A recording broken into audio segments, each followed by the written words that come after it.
Bonjour. Alors aujourd'hui, on va attaquer le test de primalité de Lucas Lehmer. Bien, j'avoue, au départ, j'étais pas chaud pour ce développement. C'est un développement que j'ai vu régulièrement à l'agrégation externe, quand j'étais jury, et ensuite quand j'étais enseignant ou au cours des leçons, les étudiants préparaient ce développement. L'énoncé, je le trouvais bizarre. Et ensuite, la preuve, elle était un peu chaotique et des fois, limite d'être fausse. D'ailleurs, si vous regardez la preuve dans Wikipédia qu'il y a actuellement, là, je la trouve vraiment fausse, même pour un physicien, quoi. Donc, bon. Il y a aussi une preuve qu'on peut trouver sur le site de l'ENS Rennes. Là, celle-là, c'est la rectification, elle est juste, mais en revanche, elle utilise la formule de Jacobi. Ah, alors la formule de Jacobi, on s'éloigne vraiment de l'agrégation externe quand même, il faut bien reconnaître. Donc là, on va essayer de positiver. Je vais d'abord vous présenter un énoncé qui me paraît plus glamour et une preuve qui rentre à la fois dans le cadre des 15 minutes développement et dans le programme vraiment de l'agrégation externe. Je vais quand même utiliser la loi de réciprocité quadratique, hein, avec sa première version et sa seconde version. Alors pour ceux que ça défrise, et c'est tout à fait normal, à la fin, je montrerai comment éviter la loi de réciprocité quadratique et faire quelque chose qui rentre complètement, qui n'utilise que des outils qui sont au programme. Ouais. Voilà, alors allons-y. D'abord, je vais commencer par la suite de Lucas Lehmer. C'est une suite Ln, telle que L0 est égal à 4 et Ln plus 1 est égal à Ln carré moins 2. Bon, elle part très très fort, hein, cette suite. Hein. Elle commence par 4, ensuite ça va être 14, ensuite ça va être 194, ensuite... et puis elle part, elle est énorme. Bon, le théorème dit la chose suivante. Si P est un premier impair, on prend MP est égal à 2P moins 1, le nombre de Mersenne. Et bien sûr, on aimerait savoir s'il est premier ou pas. D'accord? Bon. Eh bien, MP est premier si et seulement si MP divise LP moins 2. Là, dit comme ça, je trouve ça assez joli. Ça peut être très inquiétant de se dire, oui, mais on ne va pas calculer LP-2 quand même, c'est énorme LP-2. Oui, mais regardez, on le calcule modulo MP. Si vous voulez, on le calcule modulo un certain nombre. Donc c'est du calcul modulaire. Ce qui fait que la suite n'est pas si délirante que ça, hein, comme si elle était dans l'anneau des entiers. Bien sûr, dans l'anneau des entiers, les nombres sont gigantesques et sont plus gérables. Mais dans Z sur MPZ, ben oui, c'est gérable. Voilà, c'était ma petite remarque personnelle. Si on a des doutes sur l'efficacité de ce test, non, c'est un vrai test, hein, vraiment efficace. Alors d'abord, préliminaire. On va considérer la suite de Lucas Lehmer, justement, dans un anneau quelconque. Rien qui nous empêche de définir cette suite dans un anneau quelconque. Un anneau unitaire, évidemment. On va supposer, de plus, que l'anneau contient une racine carrée de 3. Donc un alpha dans A, tel que alpha carré égale 3. Ce que j'affirme, c'est que Ln est égal à 2 plus alpha puissance 2 puissance n, plus 2 moins alpha puissance 2 puissance n. Bon. La preuve, elle est quasi évidente. Hein. Donc je préfère écrire alpha que racine de 3, comme ça peut être dans pas mal de sources. La preuve, d'abord on remarque que 2 plus alpha facteur de 2 moins alpha, c'est une identité remarquable, c'est 4 moins 3, ça fait 1. Donc ils sont inverses l'un de l'autre. À partir de là, c'est une récurrence immédiate. Parce que L0, oui, L0, ça va être vrai, hein, parce qu'on va avoir 2 plus alpha plus 2 moins alpha. Les alpha s'éliminent, ça fait bien 4. Et ensuite, quand on élève au carré, eh bien, on va développer le carré. On va avoir 2 plus alpha 2 puissance n plus 1, 2 moins alpha 2 puissance n plus 1. Et ensuite le double produit. Mais le double produit, d'après cette égalité-là, ça nous fait le double de 1. Donc ça fait 2. Et quand on enlève le 2, bah, ça fait 0. Donc on retrouve bien Hn plus 1. Bien. Donc ça, c'est facile. Hein, ça, c'est quasi immédiat. On peut même l'affirmer sans preuve. Mais on va se servir à nouveau de cette égalité. Maintenant, preuve du théorème. En fait, la partie difficile du théorème, c'est l'implication. La partie plus facile, on verra, c'est dans l'autre sens. On va poser, je préfère poser personnellement Q, le nombre premier MP, parce que ça me parle plus qu'il s'appelle Q plutôt qu'il s'appelle MP. Donc Q, ce sera MP, c'est 2 puissance P moins 1, qui est premier. Et on veut montrer que Q divise LP moins 2. Alors, on remarque que Q moins 1 sur 2, ce sera 2 puissance P moins 1 moins 1. Hein, évidemment, vous enlevez 1 et vous divisez par 2, c'est immédiat. Alors maintenant, on va se situer dans FQ. Puisque Q est premier, hein, ça existe. Le lemme, c'est que dans FQ, 3 puissance Q moins 1 sur 2, c'est égal à moins 1. Et 2 puissance Q moins 1 sur 2, ça fait 1. On va montrer ça avec la loi de réciprocité quadratique, mais je vous montrerai après comment s'en dispenser. On prend 3 puissance Q moins 1 sur 2, bah, c'est le résidu quadratique de 3 modulo Q. Par la loi de réciprocité quadratique, c'est moins 1 puissance 3 moins 1 sur 2, Q moins 1 sur 2, du résidu quadratique de Q modulo 3. 3 moins 1 sur 2, ça fait 1. Q moins 1 sur 2, bah, vous voyez bien que c'est impair, d'accord? Parce que c'est une puissance de 2 moins 1. Donc ici, on a un impair fois un impair, donc ça fait moins 1. Et Q modulo 3, maintenant, bah, qu'est-ce que ça fait Q modulo 3? C'est 2 puissance P moins 1 modulo 3, ça fait moins 1. 2, c'est moins 1 modulo 3. Donc c'est moins 1 puissance P. P est impair, donc ça fait moins 1 modulo 3. Moins 1, ça fait moins 2 modulo 3, mais moins 2 modulo 3, c'est 1 modulo 3, et 1 est un carré, donc ça fait 1, et on va avoir moins 1. Donc ça, c'est bon. 2 puissance Q moins 1 sur 2. J'affirme que ça fait 1. Alors effectivement, c'est le résidu quadratique de 2 modulo Q, donc ça fait moins 1 puissance Q2 moins 1 sur 8, d'après la loi complémentaire hein, de la loi de réciprocité quadratique. Et j'affirme que Q2 moins 1 sur 8 est pair. Donc ici, ça fait 1. Alors pourquoi Q2 moins 1 sur 8 est pair? Parce que je fais Q2 moins 1 sur 8, c'est-à-dire Q2 moins 1 sur 2 puissance 3. Q2, ça fait 2, je développe le carré, ça fait 2 puissance 2P moins 2 puissance P plus 1. Parce qu'il va y avoir P et puis le double produit, donc ça fait 2. Voilà, et plus 1, mais moins 1, ça fait 0, donc il va rester ça, sur 2 puissance 3, donc ça fait 2 puissance 2P moins 3 moins 2 puissance P moins 1. Donc les exposants sont strictement positifs, donc on a quelque chose de pair ici. Et donc ça nous fait bien.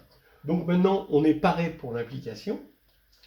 Ce qu'on veut montrer, c'est que L P-2 est égal à 0 bar dans FQ, puisqu'on veut montrer que Q, ça c'est Q, hein, Q divise LP-2. Là, je vais pouvoir utiliser le préliminaire, parce que cette suite-là, j'ai beau mettre un bar, c'est exactement cette suite-là, elle suit exactement la même récurrence. Donc, ce que je veux montrer, c'est que LP-2, cette suite, est nulle dans FQ. Mais je sais la calculer dans FQ. Pas tout à fait. Il faut que j'ai un alpha tel que alpha carré est égal à 3. Or, 3 n'est pas un carré dans FQ, d'après le lemme. Ça, c'est embêtant.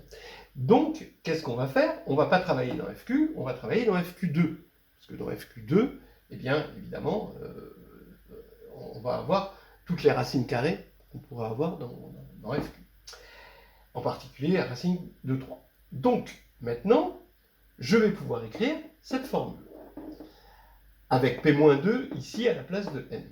Voilà. Mais je vais mettre en facteur celui-ci, 2 moins alpha puissance 2 puissance P-2, voilà, Qu'est-ce qui va me rester? Ben, comme 2 moins alpha, c'est l'inverse de 2 plus alpha, à cause de ceci, il va me rester ceci au carré, plus 1.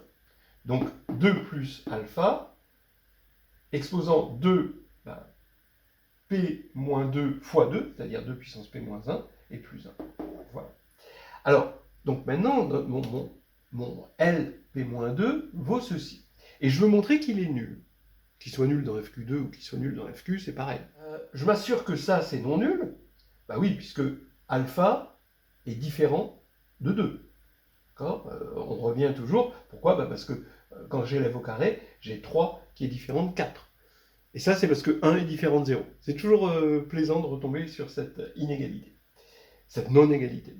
Donc ça, c'est différent de 0. Donc la puissance est différente de 0. Donc ça, c'est nul. Si et seulement si, ça, c'est nul. Donc on veut montrer ici, cette divisibilité revient à dire, ce machin, ce facteur-là, est nul. Ok. Et là, il y a une idée intéressante. C'est pas une idée de génie, mais c'est quand même une petite idée qu'il faut mettre dans sa musette. 2 puissance P moins 1, c'est pas Q. On aimerait bien mettre à la puissance Q, parce qu'on a le Frobenius. Et si on a le Frobenius, ça veut dire qu'on a A plus B puissance Q est égal à puissance Q plus B puissance Q. Ça, c'est sympa. Mais là, on l'a presque. Si on avait 2P, là, on pourrait faire fonctionner le Frobenius. Quitte à rajouter 1, ça, c'est pas grave. Mais on pourrait faire fonctionner le Frobenius. Donc, il faut voir 2 plus alpha comme un carré. Alors, regardez, bon, c'est tout bête, là, il y a une astuce. 1 plus alpha carré, si je développe le carré, ça fait 1 plus 3, donc 4, plus 2 alpha. Donc, je peux mettre en facteur, ça fait 2 facteurs de 2 plus alpha. Vous voyez? Donc, là, si je veux élever ça à la puissance 2 puissance P moins 1, ça va revenir à élever ça à la puissance 2 puissance P. Idée, vous voyez? Ça implique... Maintenant, je vais pouvoir mettre le tout à la puissance 2 puissance P moins 1. Donc j'ai 1 plus alpha 2 puissance P, ici. Là, je vais avoir 2 puissance P moins 1. Et là, 2 plus alpha 2 puissance P moins 1. Bon, très bien. Alors, je vais regarder le membre de gauche et le membre de droite. Le membre de gauche. Alors, 2 puissance P, c'est Q plus 1, d'après ça. Donc, c'est 1 plus alpha puissance Q plus 1. Donc, c'est ce que je disais, je vais utiliser le Frobenius. C'est 1 plus alpha, à cause du plus 1, et 1 plus alpha puissance Q, mais là j'utilise le Frobenius, ça fait 1 plus alpha puissance Q. Parce que je suis dans FQ2, qui est de caractéristique Q. Ok, maintenant alpha Q, ben oui, c'est le Frobenius de alpha, donc c'est le conjugué de alpha, et donc ça va être, vous allez voir, ça va être moins alpha, de la même manière que le conjugué de i, c'est moins i. Regardons de plus près. Ici, alpha puissance q, c'est alpha carré q moins 1 sur 2 plus 1. Mais alpha carré, ça fait 3. 3 puissance q moins 1 sur 2, ça fait moins 1. Et donc fois alpha, d'accord, ici, ça fait donc 1 moins alpha. Et fois 1 plus alpha, bon, identité remarquable, ça fait 1 moins alpha carré, c'est-à-dire 1 moins 3, ça fait moins 2. Donc le membre de gauche est tout simplement égal ici à moins 2. 2 puissance P moins 1, 2 puissance P moins 1, c'est Q moins 1 sur 2 plus 1. 2 puissance Q moins 1 sur 2, ça fait 1. Donc ici, on va avoir 2. Voilà. Et voilà. Donc ça fait que 2 plus alpha puissance 2 puissance P moins 1, c'est égal à moins 2 sur 2. Donc c'est égal à moins 1. Ce qui fait que ceci est nul. Ce qui fait qu'on a bien 0. Et on a démontré l'implication. Maintenant, je vous dis l'implication inverse. Elle semble dure dans certains ouvrages, mais en fait, il y a une preuve vraiment à la fois élégante et trivialisante, quoi. On va voir ça tout de suite. Alors, allons-y pour la réciproque. On suppose donc que M est non premier, et il faut montrer que MP ne divise pas LP-2. C'est la contraposée, quoi. Alors, si MP est non premier, eh bien, on va avoir une décomposition de MP qui a plusieurs composantes, même avec multiplicité. Et donc, ça veut dire que si je prends R premier minimal qui divise MP, eh bien, je vais avoir MP, il est différent de R, c'est un multiple de R, c'est un multiple non trivial de R, et donc R2 est inférieur ou égal à MP. Alors maintenant, je garde ça de côté, et je suppose par l'absurde que MP divise LP-2. Ce qui veut dire que R, puisque R divise MP, et que MP divise LP-2, ça veut dire que R divise LP-2. Alors, je vais regarder maintenant, d'après l'implication, je vais regarder les choses dans FR2 pour que 3 possède une racine carrée, en tout cas être sûr, assurer que 3 possède une racine carrée, et je vais regarder le fait que LP-2 est nul dans FR2, puisqu'il est nul dans FR. Bon. Donc nul dans FR2. Et pourquoi je travaille dans FR2? Pour pouvoir factoriser, pour pouvoir affirmer qu'il y a une racine carrée de 3 et que 2 plus alpha puissance 2 puissance p-1 est égal à moins 1, d'après la formule de tout à l'heure. Bien. Donc, je sais que j'ai ça. Mais maintenant, ça veut dire quoi? Je vais appeler M l'ordre de 2 plus alpha dans le groupe multiplicatif FR2 étoile. Vous voyez, d'après cette formule, en l'élevant au carré, que 2 plus alpha puissance 2 puissance p est égal à 1. Voilà. Ce qui veut dire que l'ordre ici de 2 plus alpha dans ce groupe-là, eh bien, il divise 2 puissance p. Bon. Ce qui veut dire que M est forcément, puisqu'il le divise, une puissance de 2. Donc il est de la forme 2 puissance k. Alors regardez bien cette partie, on la retrouve assez souvent, c'est un classique en arithmétique et groupe. Mais supposons par l'absurde que k soit inférieur ou égal à p-1. Alors ça voudrait dire que 2 plus alpha puissance 2 puissance k est égal à 1. Donc en élevant à une certaine puissance, d'accord, pour aboutir à p-1, on obtiendrait 2 plus alpha puissance 2 puissance p-1 est égal à 1, ce qui est absurde par rapport à ça. Donc, forcément, k est strictement supérieur à p-1. Mais k est inférieur ou égal à p, donc la seule possibilité, c'est que m soit égal à 2 puissance p. Voilà. Donc, on a montré que 2 plus alpha a pour ordre 2 puissance p dans FR2. Or, c'est complètement absurde. FR2 étoile a pour cardinal R2 moins 1. R2 moins 1, d'après cette inégalité, c'est inférieur ou égal à MP moins 1. MP moins 1, d'après cette égalité, c'est égal à 2 puissance P moins 2, qui est strictement plus petit que 2 puissance P. Et c'est ça l'ordre. Donc l'ordre serait plus grand, strictement plus grand, que l'ordre de groupe. Ça, c'est impossible. Voilà. Voilà une preuve assez satisfaisante et assez agréable. Voilà, que dire de plus?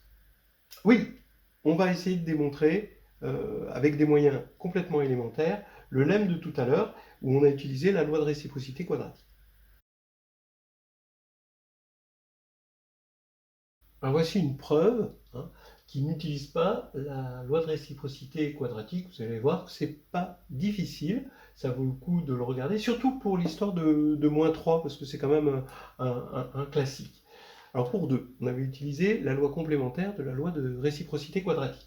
Alors pour la petite parenthèse, j'ai donné récemment dans une vidéo une preuve de la loi complémentaire de réciprocité quadratique, justement celle qu'on a utilisée tout à l'heure, qui a été donnée au bac marocain, parce qu'au bac français on en est arrivé à dire soit P un polynôme, on admettra que si P de 0 égale 0, alors X divise P.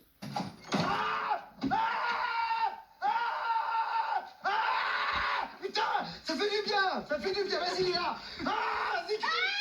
Mais ici, on n'a pas besoin de cette loi de réciprocité quadratique. Regardez, vous faites, donc je rappelle, Q c'est 2p-1, on a supposé que Q était premier, et on remarque que Q-1 sur 2, c'est 2 puissance p-1 moins 1. 2 puissance Q-1 sur 2, il fallait montrer que c'est égal à 1. Mais c'est 2 puissance p-1 sur 2, d'après ça. Mais d'après Fermat, comme P est premier, on sait que P divise ceci. C'est le théorème de Fermat, le petit théorème de Fermat.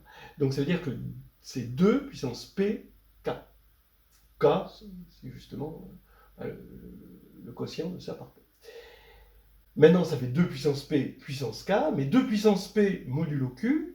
2 puissance P, Q il vaut 0 modulo Q, donc 2 puissance P vaut 1 modulo Q, et 1 puissance K, ça fait 1. Donc vous voyez que c'est vraiment très très simple de montrer ceci sans loi de réciprocité quadratique. Pour l'autre, c'est un peu plus astucieux. En fait, on peut montrer facilement que moins 3 est un carré modulo Q, dans un premier temps. Et après, tirer des renseignements sur 3. Regardez, vous prenez Q-1, ça fait 2 puissance P moins 2. 2 modulo 3, ça fait moins 1. Donc modulo 3, ça fait moins 1 puissance P moins 2. Comme P est impair, ça fait moins 1 moins 2. Ça fait moins 3, ça fait 0. Modulo 3. Ce qui veut dire que 3 divise Q moins 1. Bon. Donc, FQ étoile, qui est isomorphe, parce qu'on a un théorème qui dit que un corps fini, le groupe multiplicatif d'un corps fini est cyclique. Donc ça, c'est isomorphe comme groupe à Z sur Q moins 1Z. Ça, c'est multiplicatif et ça, c'est additif. Avec 3 qui divise Q moins 1. Donc 3 divise l'ordre du groupe, ça veut dire que il existe un élément d'ordre 3 dans FQ étoile. Ben oui, il suffit de montrer qu'il existe un élément d'ordre 3 là-dedans, et il est évident que la classe de Q-1 sur 3, qui est un entier, un Q-1 sur 3, la classe de Q-1 sur 3 est bien d'ordre 3, là-dedans. Donc on a un élément d'ordre 3 là-dedans. Ça veut dire un élément X là-dedans, tel que X3 égale 1, et X est différent de 1, parce que sinon il serait d'ordre 1. Donc, je fais x3 moins 1, que je divise par x moins 1 qui est non nul, et donc ça fait x2 plus x plus 1 qui est nul. Donc, dans FQ, ce trinôme a une racine, ça veut dire que son discriminant est un carré. Mais son discriminant, quel est-il? C'est 1 moins 4, donc c'est moins 3. Donc ça veut dire que moins 3 est un carré. C'est-à-dire que moins 3 puissance q moins 1 sur 2 est égal à 1. Ça, c'est le symbole de Legendre. Ce qui veut dire que moins 1 puissance q moins 1 sur 2 fois 3 puissance q moins 1 sur 2 est égal à 1. Mais moins 1 puissance q moins 1 sur 2, c'est facile de voir que q moins 1 sur 2 est impair, puisque là c'est pair et là c'est impair. Donc ça fait moins 1, ce qui fait que 3 puissance q moins 1 sur 2, ça fait moins 1. Voilà, c'est un classique, vous pouvez le mettre dans votre musette aussi, celui-là, il est sympa. Voilà. J'ai à peu près tout dit sur cette histoire de test de primalité de Lucas Lehmer. En tout cas, ce test de primalité, c'est un test efficace pour les nombres de Mersenne, et en plus, la preuve, comme ceci, est assez agréable et peut se caser en 15 minutes dans un joli développement que je vous conseille. Voilà.